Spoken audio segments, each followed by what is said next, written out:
Hey y'all, I'm Marissa. Welcome to my channel, More Mindful. So, I actually wanted to kind of chop up a postpartum subject. Postpartum is not something to be downplayed or diminished. The effects of postpartum go far beyond just the physical. It affects your mental, it affects your emotional state, it affects your spiritual state, however you define spiritual, right?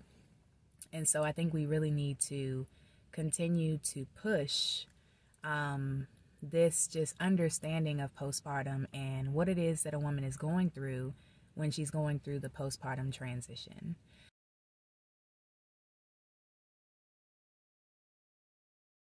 Heard this from a woman, maybe a psychologist or something like that, that one of the ways to at least start to recognize negative thinking and how it affects us is to start considering or seeing negative thoughts as people. So let's just give an example of like postpartum.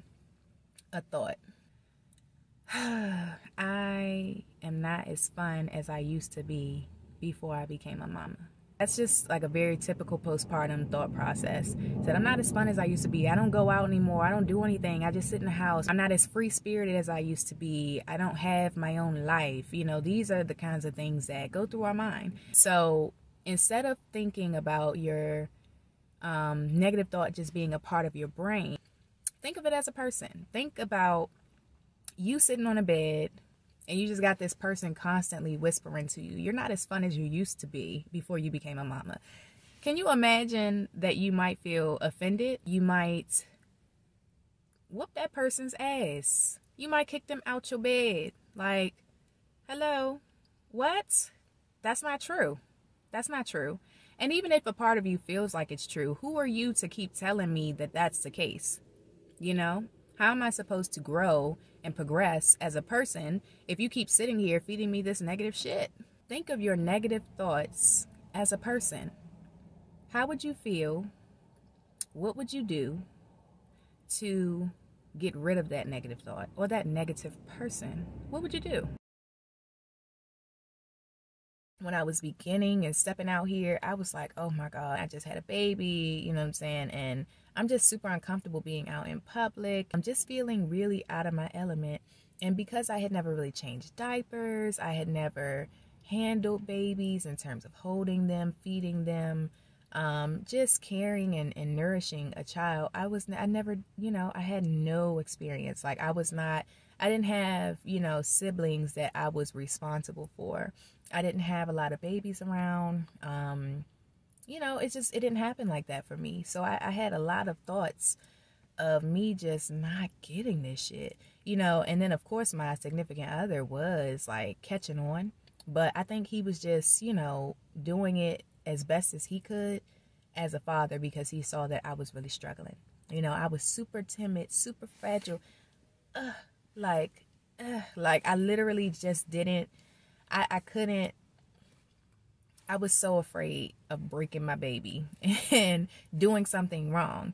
And a lot of that just kind of continued to, I just felt like I didn't have that supreme bond with my baby right away. You know what I'm saying? I felt so many things. And so a lot of the negative thoughts came from that, breastfeeding, negative thoughts about that.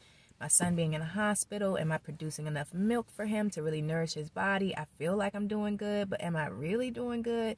All of these negative thoughts spun me out of control. It was like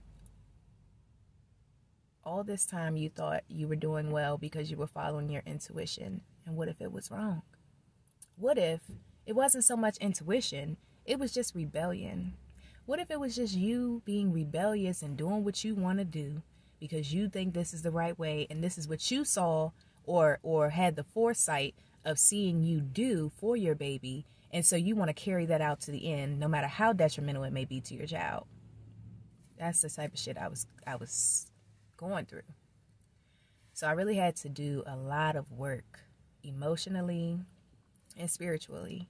And this is why I love the idea of seeing your negative thoughts, each one of your negative thoughts, as a person versus just it being your own thought. Seeing it as a person, because seeing it as a person would then allow you to imagine you sitting on your bed that negative thought, aka that person sitting right next to you on your bed in your comfortable space and coming at you with, you ain't making enough breast milk, you ain't do good, you was wrong, you was wrong. You know damn well you don't know how to change no goddamn diaper. I mean, I'm just making up stuff, but imagine if that was a person. If it was another person, I would not be sitting there just allowing them to tell me the negative shit about me. So why do I allow my own thoughts to do that? You know what I mean? Why do I allow these negative thoughts to perpetuate? Why do I dwell on these negative thoughts? So that's something that I wanted to share with you guys. And I'm going to come back with you guys to kind of share more about how we can overcome it. All right. Thank you guys for tuning in. Peace and love.